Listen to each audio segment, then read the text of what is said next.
Ever notice how some stories from your childhood just kind of stay with you? Oh, yeah.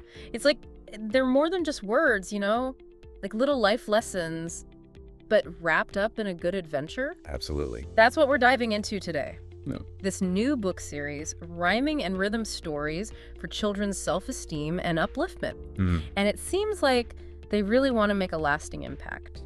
Well, what's so interesting here is the intentionality behind it all. Right. It's not just about entertainment, right? Yeah.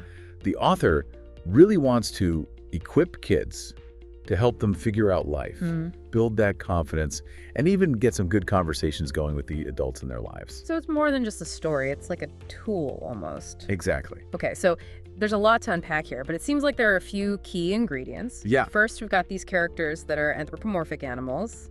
Right. The instant kid appeal, right? Of course. And then there's the rhythmic storytelling, which, it makes it fun to listen to. It helps with memory. And all of this is built around these underlying life lessons. That's right. It's a pretty clever combination, if you ask me. It is. And even the choice of animal characters, that's insightful in itself. Oh, how so? Well, it gives kids a way to think about emotions, situations, but in a less direct way. Yeah. So let's say there's a shy little bunny facing a challenge. Right. That might resonate more with a child than a story about another kid going through the same thing. I can see that. It's less personal, less threatening, so it opens a safe space to think. Right. So it's kind of like a layer of removal. Exactly. Okay, and the rhythmic element, that's not just about being catchy, is it? No, not at all. There's a real benefit to that repetition and flow for young learners. Oh, absolutely. And research backs that up. So, In early literacy, rhythm and rhyme, they actually boost phonological awareness, which is crucial for reading. okay. Plus, that predictability, that structure, Yeah.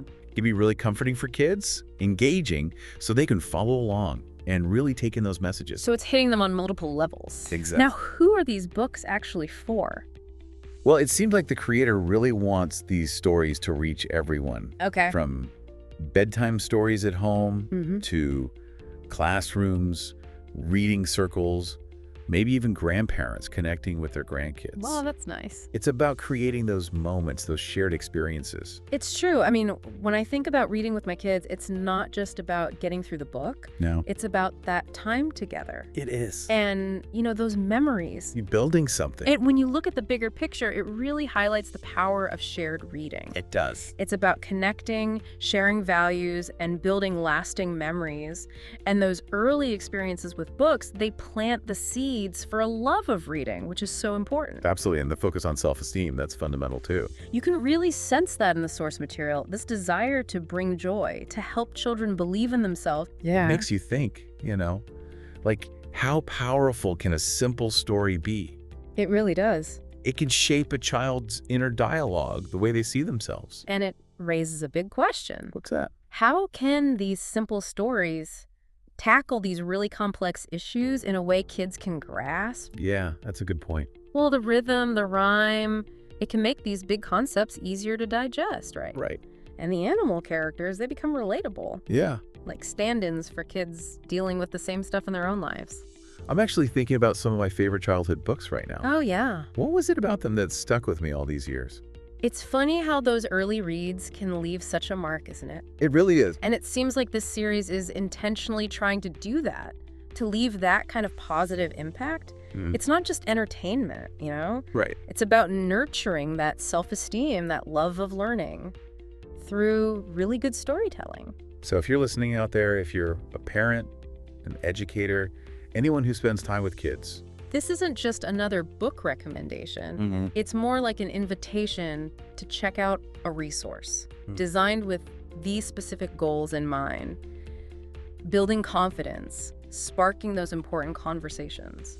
and maybe it makes us all think about the stories we share with the young people in our lives. Yeah, What are we really saying? right? Are we choosing stories that uplift and empower? It's a powerful thing to think about the ripple effect these rhyming and rhythm stories could have. It is. Planting those seeds of self-belief and opening up those lines of communication. It makes you wonder what the long-term impact could be when we consistently engage kids with stories. Yeah. Stories that aren't just entertaining, but actually designed to help them grow, to build that inner strength. What kind of internal narratives are we helping them build? Exactly. That's something to think about. It is. So basically what we've learned today is that this new series, Rhyming and Rhythm Stories, for children's self-esteem and upliftment, offers a fun and easy way for kids to learn about confidence, resilience, emotional intelligence, all that good stuff.